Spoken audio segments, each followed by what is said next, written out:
I done gone so far and I made it so hard. It's like I'm living life on the moon. And at the rate I'm traveling, yeah, it's kinda hazardous, but I'm just trying to get home soon. And I wish I could go faster. And behind me you see the word Zoom. Oh, I just wanna be. T'envoie prier au nom de Jésus. Je t'entends pas. Motive-moi. On est venu chercher Dieu. J'aimerais entendre quelqu'un prier. Est-ce que tu peux prier?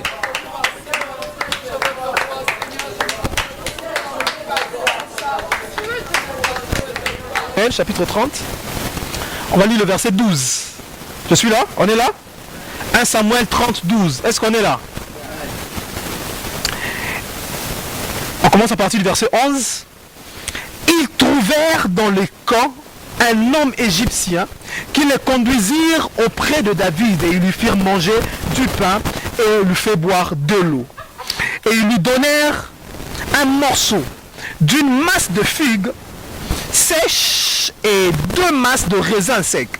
Et après qu'il eut mangé, les forces lui revinrent car il n'avait point pris de nourriture et point bu d'eau pendant au moins 3 jours et 3 nuits. David lui dit: à qui es-tu et d'où viens-tu? Il lui répondit: je suis un garçon égyptien au service d'un homme amalécite, et voilà 3 jours que mon maître m'a abandonné parce que j'étais malade. Nous avons fait une invasion dans le midi des Kessiens, le territoire de Juda et de Caleb. Nous avons brûlé Tiglath. David lui dit: veux-tu me conduire et me faire descendre vers cette troupe? Ils lui répondirent: jure-moi par le nom de Dieu que tu ne tueras point et que tu ne me livreras pas à mon maître, et je te ferai descendre à cette troupe. Amen. Genèse chapitre 37. Genèse 37.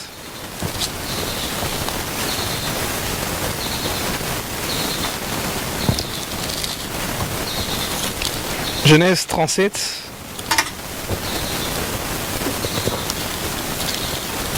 On est là? Genèse 37, je vais lire rapidement. Jacob demeura dans le pays de Canaan où avait séjourné son père. Voici la postérité de Jacob, Joseph, âgé de 17 ans. N'est-ce pas? Voici la postérité de Jacob, Joseph, âgé de 17 ans. On va sauter, on va au verset 12. Le frère de Joseph étant allé à Sichem pour paître le troupeau de leur père, Israël dit à Joseph: frère, tes frères ne font-ils pas paître le troupeau à Sichem? Viens, je vais t'envoyer vers eux.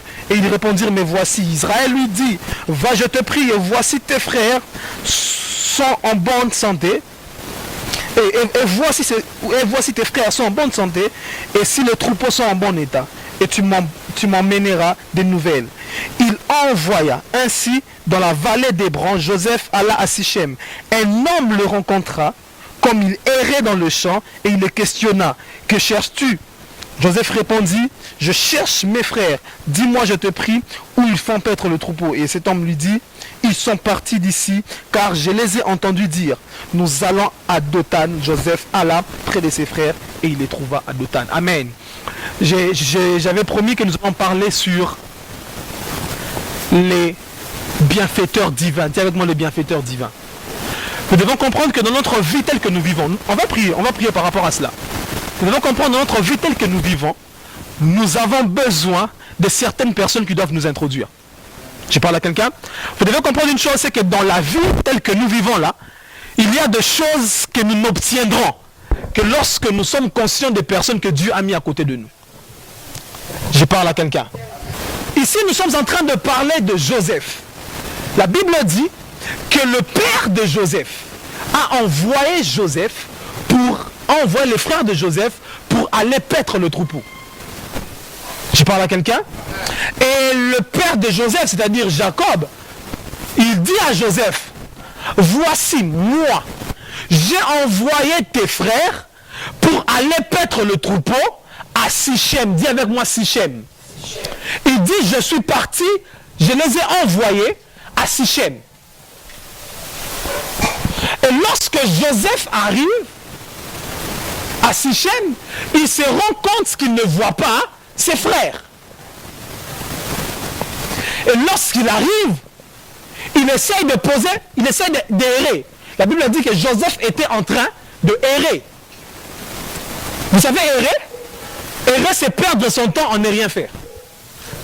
Je parle à quelqu'un? Donc Joseph était en train de perdre son temps en ne faisant rien. La Bible dit jusqu'à ce qu'un homme vienne rencontrer Joseph. Et la Bible dit que cet homme observait que Joseph était en train d'errer. Il vint et questionna Joseph, que cherches-tu? Joseph qui dit, voici je cherche mes frères qui étaient en train de paître le troupeau. Il dit, regarde, tes frères, je les ai vus, mais je les ai entendus dire que nous allons à Dothan. Et vous savez qu'est-ce qui s'est passé à Dothan? À Dothan, c'est là où on a eu à vendre Joseph. C'est à Dothan que Joseph est allé et a accédé à sa destinée. Donc vous allez vous rendre compte que cet homme-là, c'était le bienfaiteur divin que Joseph avait rencontré pour arriver à sa destinée. Donc nous comprenons. Mais il y a une chose qui m'étonne avec cet homme. La Bible ne donne pas le nom de cet homme. On dit un homme. La Bible n'a pas donné son nom. Donc c'est pour vous dire que dans la vie, il arrive des fois que nous puissions obtenir des solutions par des inconnus que Dieu a placés momentanément juste pour que nous puissions accéder à notre destinée. C'est le premier type de personne que lorsque nous allons prier, nous devons rencontrer. Moi, je suis fatigué que nous puissions nous rencontrer avec un homme qui t'a salué après tu as perdu ton téléphone. Ça, nous ne voulons pas. Nous allons rencontrer des personnes, même lorsque nous ne connaîtrons pas leur nom, mais du moins nous reconnaîtrons qu'ils sont passés par notre vie, par le chemin qu'ils ont ouvert pour nous. Est-ce que je parle à quelqu'un? Non, la Bible n'a pas cité le nom de cet homme. La Bible dit un homme. Mais je suis encore choqué de me rendre compte que lorsque le frère de Joseph était en train de paître le troupeau, cet homme écoutait mais il ne parlait pas. Il a dit, je les ai écoutés en train de dire. Mais lorsque Joseph arrive, cet homme n'écoute plus mais cet homme parle. Donc vous devez comprendre que si Dieu t'a réservé une personne pour toi, cette personne sera à toi. Il va se taire chez certaines personnes, mais il va parler chez toi. Est-ce que je parle à quelqu'un? J'aimerais te refuser dans la vie que tu puisses rater ce type de personne. Oui, il n'était pas important pour le frère de Joseph, c'est pourquoi il n'a pas parlé. Il a parlé parce qu'il était important pour Joseph. Donc tu dois comprendre que Dieu dans ta vie, il mettra que des personnes qui sont importantes pour toi. Et ce sont ces types de personnes que nous sommes censés rencontrer. Moi, je ne perdrai pas mon temps. Est-ce que je parle à quelqu'un? Est-ce que je parle à quelqu'un? Mais lorsque cet homme est venu, cet homme n'est pas venu bavarder avec Joseph. Cet homme n'est pas venu jouer avec Joseph. Mais cet homme a constaté un besoin de Joseph et il est venu satisfaire le besoin de Joseph. Oui, on ne veut pas des passe-temps dans la vie. On ne veut pas des rencontres passe-temps. On ne veut pas des amis passe-temps. On ne veut pas des rendez-vous passe-temps. Nous voulons rencontrer des gens qui vont satisfaire nos besoins, qui vont répondre à nos questions. Est-ce que je parle à quelqu'un? Je parle à quelqu'un. Mais ce qui me fait encore du bien, c'est de me rendre compte que celui qui est perdu ne demande pas la route. Mais c'est celui qui connaît la route qui vient demander, proposer une solution à celui qui est perdu. Dans le principe de choses, c'est que normalement, quand je suis perdu, c'est moi qui demande. Où est-ce que vous avez vu? Mais cet homme s'est rendu compte que Joseph était perdu et il a quitté là où il était et il est venu vers Joseph. J'aimerais dire à quelqu'un, ne force pas les connaissances. J'aimerais dire à quelqu'un, ne force pas l'amitié. Une amitié, une connaissance qui t'est destinée viendra vers toi. Je suis venu dire à quelqu'un que les choses qui sont à toi viendront vers toi. C'est pourquoi je suis venu déclarer dans la vie d'une personne, comme je l'avais fait la fois passée, que Dieu ouvre une saison où toi tu ne vas pas vers la bénédiction, mais c'est la bénédiction. Non mais regardez, Joseph lorsqu'il était venu, Joseph n'était pas venu rencontrer cet homme-là. On est d'accord? Joseph était venu faire l'œuvre de son faire l'œuvre de son Père. Et en faisant l'œuvre de son Père, la bénédiction est venue. Donc quand tu ne me dis pas Amen, j'entends Habakkuk me dire Amen. La Bible dit, l'Éternel a dit à Habakkuk, regarde, toi, mets-toi, attends là, car elle marche. La prophétie marche, elle s'accomplira. Mais Habakkuk avait dit avant, je me tiens comme une sentinelle. Oui, parce que la sentinelle ne se promène pas. Quand je suis sentinelle, je dois rester sur place. Et parce que je suis à mon poste, Dieu donne les pieds à la prophétie. C'est la prophétie maintenant qui marche. J'aimerais te dire, à chaque fois que tu es fixe dans ce que Dieu t'a appelé, Dieu donnera les pieds aux choses dont tu as besoin. Donc comprends qu'à chaque fois que tu es dans ton travail, c'est en ce moment-là que Dieu enverra des gens. Amen. Amen. Est-ce que je parle à quelqu'un? Est-ce que je parle à quelqu'un? Ce soir, je suis venu parler des bienfaiteurs divins. Il y a des gens que Dieu doit mettre au devant de nous pour aller de l'avant. Je veux finir. La deuxième, tout est perdu. On a pris la femme de David, on a pris les femmes de David, on a pris les enfants, et tous les enfants des guerriers, toute la famille. Et la Bible dit qu'on a brûlé les villages. Lorsque David arrive, qu'est-ce que David a fait? David invoquait. Est-ce qu'on est là? La Bible dit que David invoquait. David a invoqué l'Éternel.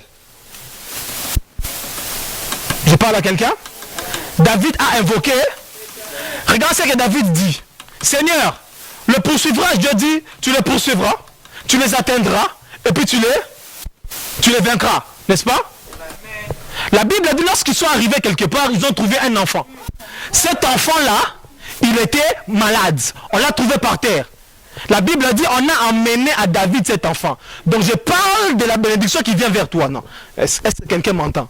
Donc cet enfant-là, on l'avait abandonné par des gens, n'est-ce pas?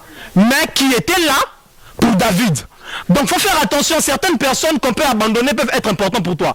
Je passe. Donc ils peuvent être importants pour toi. Et la Bible dit que cet enfant, on l'a trouvé. On lui a donné la nourriture, on lui a donné à boire, on lui a donné à manger. On pose la question à cet enfant, qu'est-ce qui s'est passé? Il dit, j'étais avec mon maître, mais je suis tombé malade et mon maître m'a abandonné parce que j'étais souffrant. Je parle à quelqu'un? Ce n'est pas parce qu'une personne n'était pas importante pour ton voisin que cette personne ne sera forcément pas importante pour toi. Ce n'est pas parce qu'une personne est négligée d'un côté que tu dois forcément le négliger. Celui qui n'a pas été important pour son maître peut être important pour David. Est-ce que je parle à quelqu'un? Et la Bible dit que cet homme a dit à David, je peux vous conduire là où ils sont partis. Donc je comprends. Lorsque David fait 3 prières, il dit, le poursuivra, je dis oui, tu peux le poursuivre. Les atteindra, je dis tu vas les atteindre. Et Dieu dit, tu vas les vaincre. Donc pour poursuivre, on avait besoin de David. Pour vaincre, on avait besoin de Dieu. Mais pour atteindre, on avait besoin de cet enfant-là. Donc vous devez comprendre que parfois dans la vie, tu as besoin de ta force, tu as besoin de la force de Dieu, mais tu as aussi besoin de la force de ton voisin, de la force de ton prochain,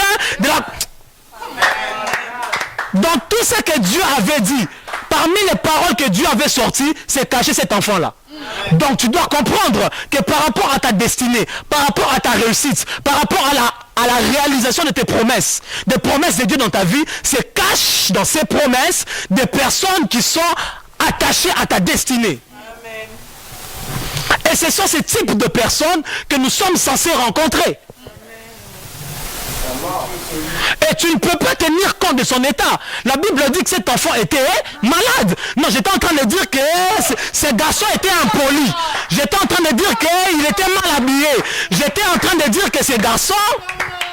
Non. Mon collègue de l'université là, c'est celui que vous voyez là, il était mal habillé, il n'était pas intelligent. Mais c'est à cause de lui que je vais travailler demain. On ne sait jamais. On ne sait jamais. Alors ne néglige pas, même s'il est malade, même s'il est souffrant. Je parle à quelqu'un. Est-ce que je parle à quelqu'un? Il y a certaines personnes qui n'ont pas l'énergie, certaines personnes qui n'ont pas les qualités, mais ils cachent des informations. J'aimerais te dire que parfois dans la vie, certaines personnes, ils n'ont pas tout ce que toi tu veux qu'ils puissent avoir selon toi, mais ils cachent des informations qui te seront utiles plus tard. Amen. Alors ne néglige personne. C'est pourquoi on va prier. Ce sont les deux types de personnes qu'on va activer. Je parle à quelqu'un. Des personnes qui doivent nous rencontrer, qui doivent venir vers nous, mais des personnes aussi qu'on doit reconnaître, qui sont là et ils sont utiles pour nous. Que Dieu bénisse sa parole. Je préfère m'arrêter là parce qu'on doit prier. Lève-toi, on va prier. Lève-toi, on va prier. Lève-toi, on va prier. Pendant 10 minutes seulement.